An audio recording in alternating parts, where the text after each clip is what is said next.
Okay, we're going to get into some ground reference maneuvers here. First one that logically makes sense to introduce is the rectangular course. So what the point of ground reference maneuvers is to teach you as the pilot how to deal with the wind in relationship to energy management when you're down low, referencing the ground. It's pretty easy to correlate this to the traffic pattern. How do you fly a good track around the pattern, fly it precise to compensate for crosswinds, headwinds, tailwinds. So rectangular course, you're going to find a spot to fly to parallel around a rectangle on the ground. So first of all, our ace check altitude is 600 to 1,000 feet per the ACS. So it's just traffic pattern. I usually tell people, let's try to do 800 AGL because that's right in the middle of that. But yeah, think traffic pattern. It's not above it. If you get above it, you're not going to be able to reference the ground very well. C, clear the area on the ace check. Since we're down low, it's a little bit different clearing turn. Really pay attention to what you're going to be maneuvering over the top of. You know, we don't want to be over a congested area doing these. We also don't want to be in a spot that we have no emergency landing spot available. So pay attention where you're at. Make sure you have all those things. Check your engine before you start. If it's good to go, you can begin.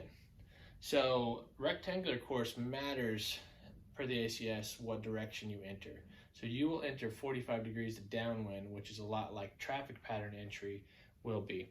So figure out where the wind's from. For our purposes, I drew a rectangle, and I said the wind is coming from this direction. So this is kind of a top view. And so if we have a rectangle picked out, a nice thing about Kansas, there's tons of rectangles everywhere with the fields we have. And for our purposes, I'm saying it's a straight tailwind coming this direction. Obviously, if you had any kind of a crosswind component, you just have to compensate for it. So as we find a rectangle, you point it out to your instructor, examiner, or whoever, or yourself if you're flying around. You want to enter to parallel the first spot. So at a 45-degree angle, so there's your angle, and then you're going to parallel it on that section line.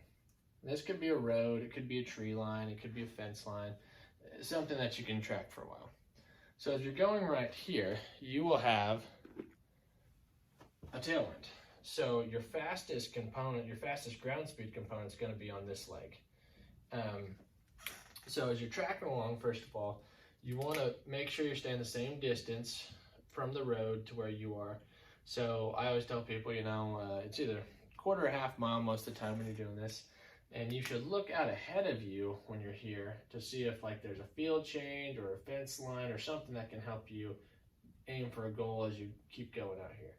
But as you're going, your fastest ground speed's here, and you're going to get to the end of your first leg where you're paralleling that side. You're going to let the person know that you're going to start on the next leg over. And we have to pivot around that point and keep the same distance. So if this was a half mile or a quarter mile, keeping the same distance from that point until we can parallel this road. So in order to do that, we have to turn steeper at the initially.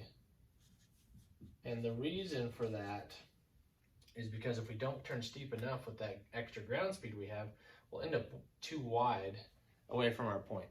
So we turn steep at the beginning, and I tell people, hey, pick out a spot that is that same distance that you're paralleling on the next road so that you can aim for it. So you're going to roll into a steeper turn, and as we shift from a straight tailwind to like a crosswind, you're going to slowly roll that turn out, and it ends up being, we're just describing it as medium. And this is all dependent on how windy it is, of course. If it was not very windy at all, there's not much variance in the bank angle. But if it's really windy, you could have very steep to medium turn. As we roll out into that medium and we're finishing, we're transitioning to looking at our new road or new line we're paralleling. If it's windy enough, you might have to turn the plane into the wind because we want to track it. We don't care what our heading is looking at the window. We want to track over the ground to parallel that course. So you'll probably be doing that. You're going to be crabbing into the wind because you got a crosswind component. As you get up here, you're going to pick out your next spot, let the instructor know, and then you're going to also have kind of in mind what is that same distance up that road, and you'll start once again with a crosswind.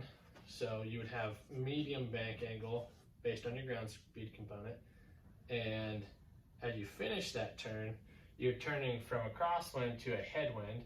So you're going to be going the slowest ground speed that you will for this maneuver. So in that case, you have to be shallow. If you kept too steep of a turn, you would cut in too close to your spot and not be paralleling your rectangle very well. So rolling out here, if there is no crosswind component, you should be able to just fly straight. If there's some crosswind going on, obviously just compensate with your heading to stay the appropriate distance away. So coming up here, and you can probably guess, you pick another road to go on. You stay the same distance away from that point, pivot around, but you're going to be starting with a shallow turn because we are slowest ground speed, and you're going to end it with a crosswind component, so you're going to end it with a medium based on your ground speed. And in this case, if it's windy enough, you'll have to maybe crab into that wind a little bit so you can keep tracking like this. So crab is necessary to keep this rectangle happy. And then at the end, you're kind of back where you started. So you'll start out with the medium and end it with a steep turn because you're starting to get that tailwind component. So medium to steep.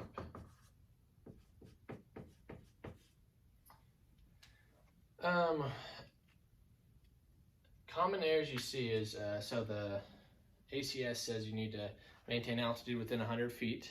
You need to roll out on your initial heading within 10 degrees. You need to maintain airspeed within 10 knots. So not really, it's about the same standards on a lot of these. But the thing, if you lose or gain altitude, remember to gain or lose it back to where you started, you have to use pitch and power. If you just use pitch to get there, you will go slower or faster. So say you're low and you need to gain 100 feet back to stay within limits. If you just pitch up to do it, you can gain it back, but your airspeed might drop beyond that 10 knot window. So if you need to go get it, add some power and some pitch, and then when you get up there, throttle back to that 2300 cruise setting. So I see that a lot, where someone loses track of altitude and then they just try to get it back using only one of the components. So remember that. Use pitch and power to fix that altitude problem. The other thing I see is in the midst of the turn, people are looking out the window at their spot down the ground, which is okay, but then they're coming back to their instruments, but then they lose track of what's like right out in front of them. So I always tell people, when you're turning and you're looking at your spot, remember to look straight ahead every once in a while in the turn to see your pitch relationship to the horizon. Because if you know what normal level flight looks like out the window, that's going to help you hold altitude way easier than staring at the altimeter. So look up every once in a while when you're turning. Don't just look out at your reference and then the instruments. Throw that one in the mix too. The other common error is just losing track of where you're at, and maybe you cleared the area but not enough, and you end up on this rectangle at a spot that you have no emergency out. So make sure that you really have vetted the area thoroughly, that you have a good spot. But the reason we're doing this is, once again, to deal with the wind. So you can come back to the pattern and deal with it well in the pattern. So we'll talk about the next two. Actually, I'll dive right in because I think this might make it just easier with this up on the board.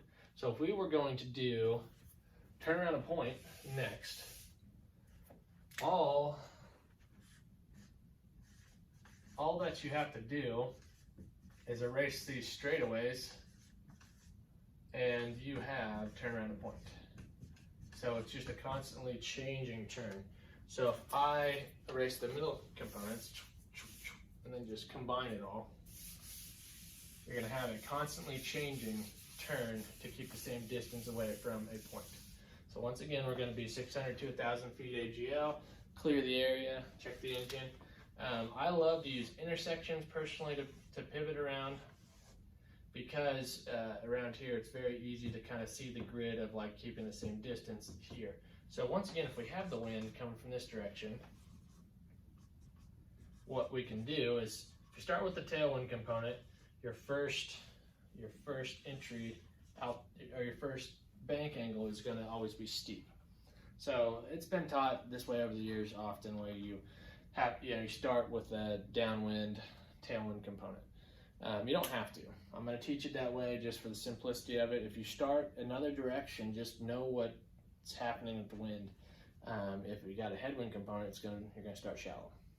Just think about it. So as you roll in here, you're going to start with a steep bank, because you got that tailwind component. You're slowly rolling out here to a medium, and then medium. I'm not drawing a great circle here, but medium, then you get a headwind component coming this way, and this will end up being shallow on this side, and then keep on coming around here. So you got a headwind that's turning to a crosswind, and so you're going to get to medium again, and you're going to finish it where you started, which is on a steep. And in the end, we used to always practice these with 2 revolutions. Not required anymore, however, sometimes for practice sake we will. But in the end, you want to roll out on your initial heading. So whatever your heading was when you first started, you want to end it there. You want to maintain your altitude just like the other one, within 100 feet, and maintain your airspeed. A tip that I always tell people, as you're coming up here and you got your point picked out, pick approximately what this spot is on the other road that you're going to be flying around. I tell people, don't connect the dots. So every bit of you might pick a spot and want to just go straight to it. Well, that's not what the maneuver is about. The maneuvers are constantly changing bank angle so that we have a constant radius. So think like you're a barrel racer. You're trying to get just barely around that pylon there in this nice curved path.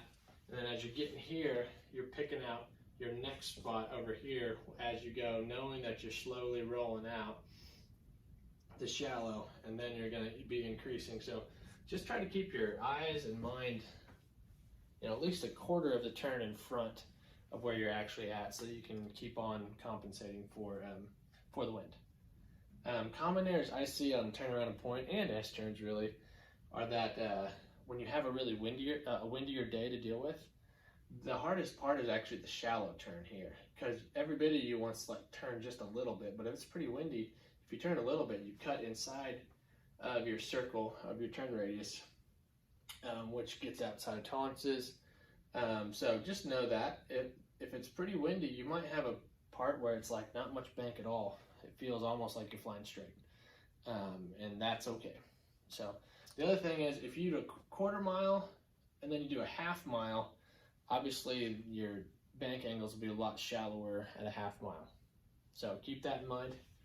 And then the other common errors are just like the rectangular course. So if we're doing ground reference maneuvers, I might as well just throw in the S turn here too.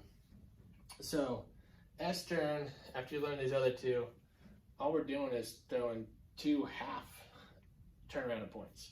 So I'll kind of erase this, and since I don't have an unlimited room here, we'll once again say the wind is coming from the bottom of the screen here. And we're going to pick a couple spots here. So if you got like an intersection going on here, just like that turnaround and point, if we start downwind, we're going to start with the steep, medium, shallow, and then as you're coming here, instead of continuing on to do the same circle, all you do is do a circle or a half circle in the other direction. So if we have another intersection, you're pivoting around, you're shallow, you roll from a shallow turn to a shallow turn the other direction, medium, and finishing on a steep turn, and finishing on your initial heading. So once again, steep with the tailwind, medium when you're in the crosswind, shallow when you are into the headwind. As you get to that middle in between the 2 half circles, They say a good way of describing it is your wings will momentarily be level, meaning you're rolling from, in this case, a left-hand turn to a right-hand turn. Now don't think you're flying straight for a long period of time. It's just you're rolling from one direction to the other into a shallow turn. Common errors I see is if you have this wind direction and you have shallow in the middle, you roll from a shallow turn and the next turn needs to be a shallow in the other direction. It's easy to kind of overswing that turn in terms of a higher bank angle than you need, and then you end up cutting inside of your radius that you've won. So a tip around here is if you do these at a half mile, you could actually just set up right on the intersection of a road, and then you end up turning around, and by the time you're there coming the other direction, you're on top of the next intersection. So that's really nice for spacing. It helps draw a grid really easy for you. Yeah, and I'd say the same kind of things are the common errors for this one. Just like, hey, you lose track of your altitude because you're not looking up occasionally, so look out in front sometimes. If it's really, really windy, these are more difficult. Obviously, you're learning how to deal with the wind on the ground. If there's almost no wind, you're hardly having any variety in your bank angles. So, a little bit of wind is helpful for understanding this. But hopefully you can take what we've drawn out here, especially a rectangular course, and just understanding the wind, and just take it to the pattern. And then in the pattern, you'll be able to parallel on downwind very well. You'll be able to think about, I got a big tailwind on downwind. How should I deal with my downwind to base turn? Unlike ground reference maneuvers, we're not going to turn a whole lot steeper because of that, but we may, to compensate for the wider turn radius, if we're going fast, we may start turning a little bit earlier. The other thing is when we turn base to final, if we have a hefty headwind, we can think about that, because final can be a really long process if you have 30 knots of wind in front of you. So you can think about, do I need to be as far out on final if it's really windy? So have fun. I'll stop talking and enjoy your time with your instructor.